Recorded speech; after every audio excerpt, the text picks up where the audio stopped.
లెక్క సరిపోయిందా? ఫైల్ కదినట్టే.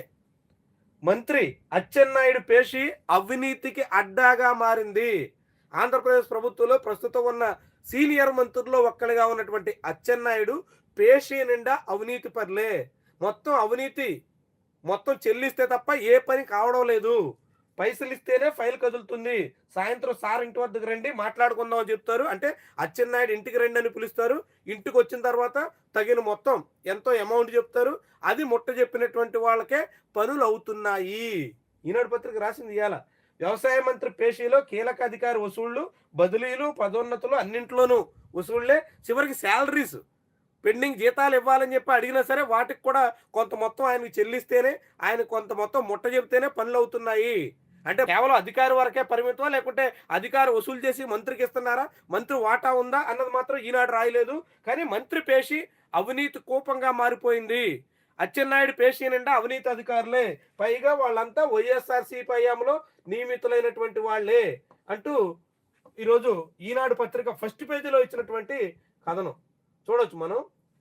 చేప పిల్లనైనా చిరుద్యోగులైనా ఎవరిని వదలటం లేదు. వ్యవసాయ శాఖలో ఒప్పంద ప్రాతిపదికన పనిచేసే వారిని కూడా వదలకుండా పిండేస్తున్నారు ఆ అధికారి. జీతాల విడుదలకు సంబంధించిన ఫైల్ కదల్చడానికి చిరుద్యోగులు తమ కష్టార్జితాన్ని సమర్పించుకోవాల్సి వస్తుంది. వ్యవసాయ శాఖలో అచ్చెన్నాయుడు మంత్రిత్వ శాఖలో ఆయన పేషీలో ఏ ఫైల్ కదలన్నా పెద్ద మొత్తంలో సమర్పించుకోవాల్సి వస్తుంది.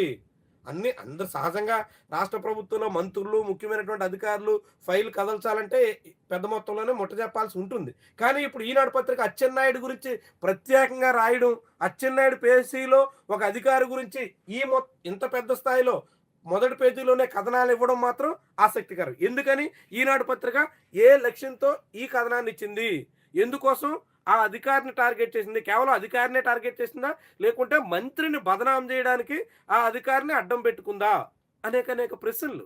ఎందుకంటే రాష్ట్ర ప్రభుత్వంలో కీలకమైనటువంటి మంత్రి అయిన, సీనియర్ నాయకుడు అయిన, అలాంటి నాయకుడికి సంబంధించినటువంటి పేషీలో అవినీతి మయంగా మారిపోయింది.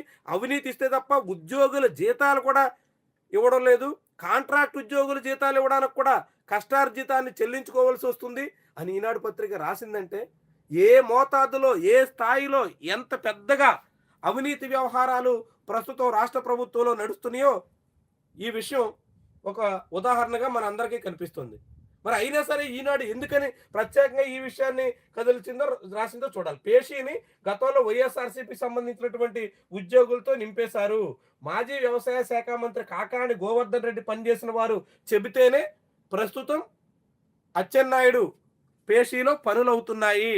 అచ్చెన్నాయుడు అపాయింట్మెంట్ కావాలన్నా, అచ్చెన్నాయుడు సంబంధించినటువంటి ఏ ఫైలు క్లియర్ కావాలన్నా కాకాని గోవర్ధన్ రెడ్డి దగ్గర పనిచేసినటువంటి వాళ్లే చెప్పాల్సి వస్తుంది. అంటే ఏకంగా వ్యవసాయ శాఖ మంత్రి, తెలుగుదేశం పార్టీ సీనియర్ నాయకుడు పేషీలో కూడా ఇంకా వైఎస్ఆర్సీపీ హవా నడుస్తోంది. ఈనాడు పత్రిక రాసింది. ఎందుకని మరి దీని వెనకాల అసలు ఈనాడు లక్ష్యం ఏంటో తేలాల్సి ఉంది. ఏమైనా రాష్ట్ర ప్రభుత్వంలో అవినీతి పెద్ద మొత్తంలో సాగుతుంది అన్న సంకేతంగా ఈ కథనం మనకి కనిపిస్తుంది.